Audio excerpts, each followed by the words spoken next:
Okay, Clara and Jonah, this is the last one for today. And this one I thought was perfect because your mom and I both like to knit so much. And this one's called Extra Yarn.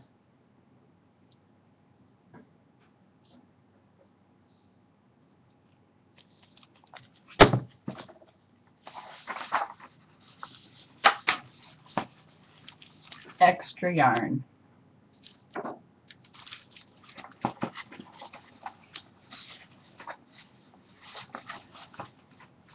On a cold afternoon in a cold little town where everywhere you looked was either the whitest snow or the blackest soot from chimneys, Annabelle found a box filled with a yarn of every color.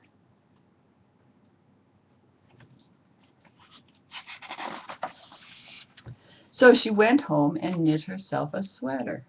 And when Annabelle was done, she had some extra yarn. So she knit a sweater for Mars too. But there was still extra yarn. And when Annabelle and Mars went for a walk, Nate pointed and laughed and said, "You two look ridiculous." "You're just jealous," said Annabelle. "No, I'm not," said Nate.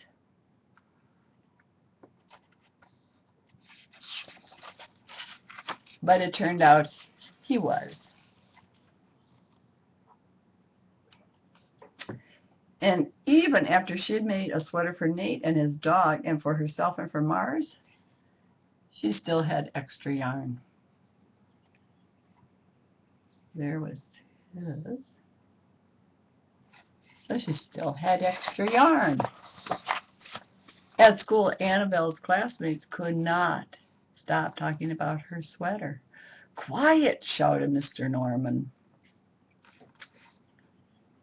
"Quiet, everyone, Annabelle. That sweater of yours is a terrible distraction. I cannot teach with everyone turning around to look at you." "Then I'll knit one for everyone," Annabelle said, "so that they won't have to turn around." "Impossible," said Mr. Norman. "You can't." But it turned out she could, and she did, even for Mr. Norman. And when she was done, Annabelle still had extra yarn. So she knit sweaters for her mom and her dad, and for Mr. Pendleton,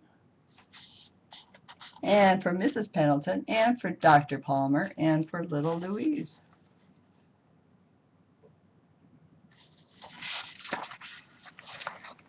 She made sweaters for everyone except Mr. Crabtree, who never wore sweaters or even long pants, and who would stand in his shorts with the snow up to his knees. "No sweater for me, thanks," said Mr. Crabtree. And so she made Mr. Crabtree a hat. And even then, Annabelle had extra yarn. So she made sweaters for dogs and all the cats, and for other animals too. Soon people thought, soon Annabelle will run out of yarn. But it turned out she didn't. So Annabelle made sweaters for things that didn't even wear sweaters.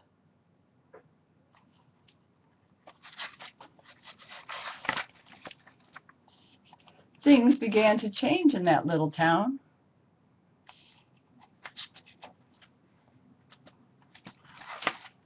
News spread of this remarkable girl who never ran out of yarn, and people came to visit from all around the world to see the sweaters and to shake Annabelle's hand. One day an archduke, who was very fond of clothes, sailed around the sea and demanded to see Annabelle.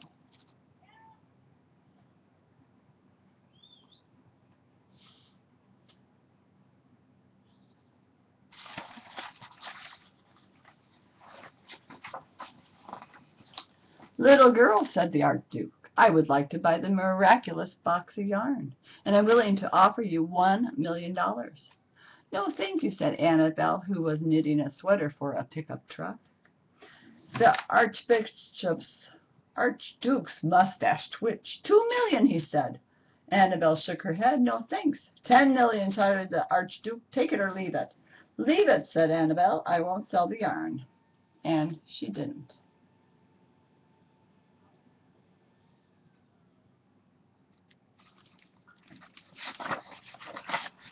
So that night the Archduke hired 3 robbers to break into Annabelle's house, and they stole the box, and they took it to the Archduke and set off across the snow and sailed over the sea.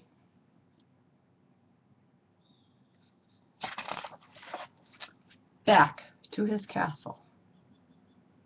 The Archduke put on his favorite song and sat in his best chair, and he took out the box, he lifted its lid, and he looked inside.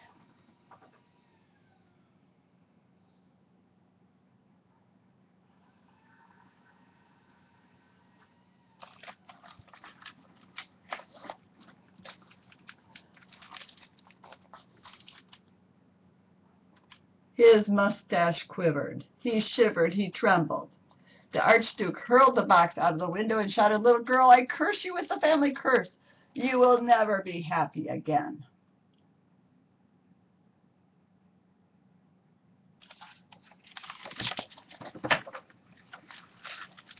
But there we have a very big blackness across the way.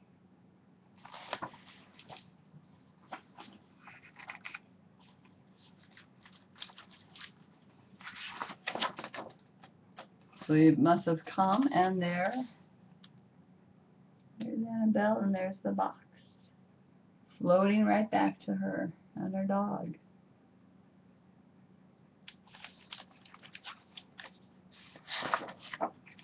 It turned out she was.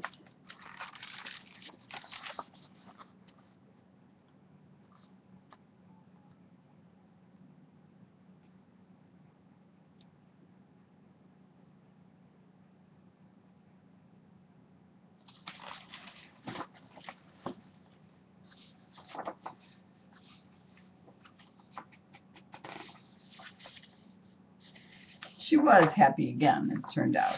I was trying to figure out what that meant. He cursed her, saying she would be never happy again, but she was. And she continued to keep on knitting. Extra yarn. And that's the end of the story. Extra yarn.